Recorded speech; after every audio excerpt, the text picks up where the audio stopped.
more of the computer science background, so you know more better about it, which part of our brain identifies it. So I'm just going back to just showing you the diagram. Okay, fine, this is where we are, and this is the part of the brain center which identify the emotions. We are not doing the same thing. We are using AI to identify these emotions to replace it. So we already know that there are a number of tools exist. We have Roboot, we have Lisa, all of them have a potential, and majority of them, they are scripted. So what we are trying to do, we also have tested the GPT-3, GPT-4, but we know that each of them, they have certain beneficials, and some of them we are not able to identify what we are looking for mainly in our application.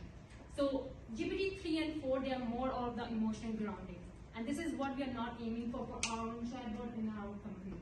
So what we are trying to do, we are trying to look at the framework which is more affect recognition and control the generalization of emotions.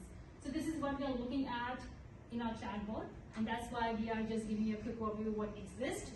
This is our system architecture overview, which consists of 3 interconnected modules. The first one is a distant robot A classifier, which detects the user's emotion state, sadness, anxiety, anger, or neutral. We have the second module here, which is GPT-2, which is a fine-tuned with low-rank adaptation, LoRa, which generates a responses condition on that emotion labels. The third one we have it here is a crisis detection, which is a heuristic flags to explain the distracts in human oversight. So this is an entire module of architecture which has a different part which explain each module, and it's not focusing on one part. So we are trying to create a module which has its own purposes, but in the end, we are trying to do is that we need to have certain output, which is the therapist responses. We created a small data set through the real CBT sessions by Back Institute, which is the A3A therapy transcripts. We have around approximately 229 dialogues, which is not enough, but still small, but enough for us to test our chatbot. So what we have done, we have taken this transcript and we tried to label the emotional labels, which is sadness, anxiety, anger, and neutral. As our product is currently in MVP stage, which means we cannot list all of the labels currently, but we need to have more transcript to have at least more than 100 or let's say 200 labels. So for time being, 4 labels are enough as per 229 dialogue pairs. And when we try to look at our, I'm just giving you 3 examples here. You can see we have therapist prompt and patient prompt. I'm just highlighting some of the emotion tokens which we are trying to use to label our emotions. For example, down and hopeless. We are saying it is a sadness.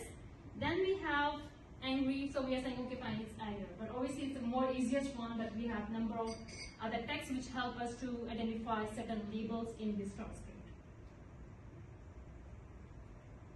So instead of full fine-tuning, we use something called as a low-rank adaptation, which is to efficiently train our GPT-2 because of the limited data set. Obviously, you were thinking, why we're not using GPT-4? I already have answered when I was mentioning the weighted work.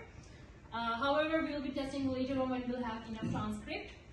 The main objective you can see here is that when we are trying to run our model on less than 0.5% parameters, it has reduced the perplexity from 4.39 to 2.31. Low is better in terms of GPT-2. So, which means it's performing well in order to understand the text better. So here is some quantitative and qualitative result. I already have gone over the emotion classifier accuracy, which is 86%. We have here the crisis detection, 96%, and we have other weighting and alignment scores, 4.6 and 4.4.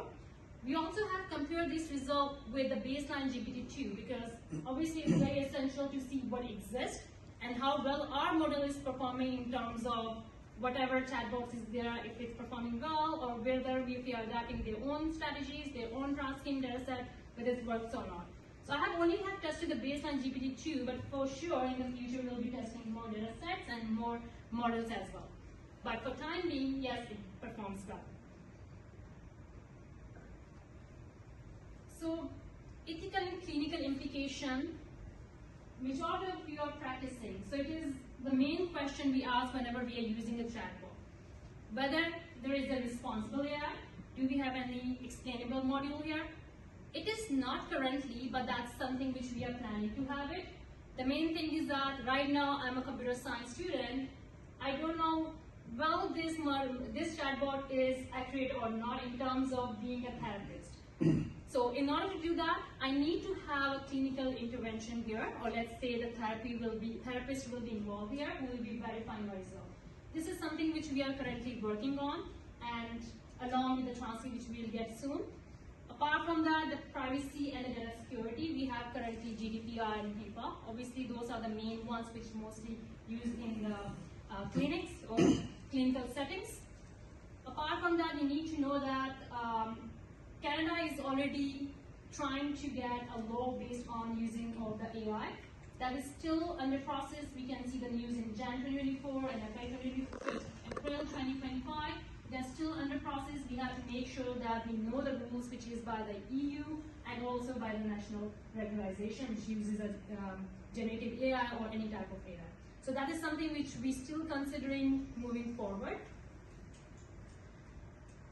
So in order to conclude my work, we have shown that neuroscience guiding the emotion-aware GPT-2 model, which can generally clinically align with disability.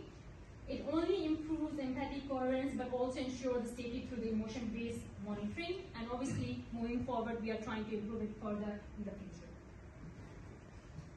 So thank you for your time and attention, and we believe this is a step towards our life, safe, empathic, and scalable AI in mental health. And we are open for any collaboration in case if you want to with EW Digital Wellness. Thank you so much.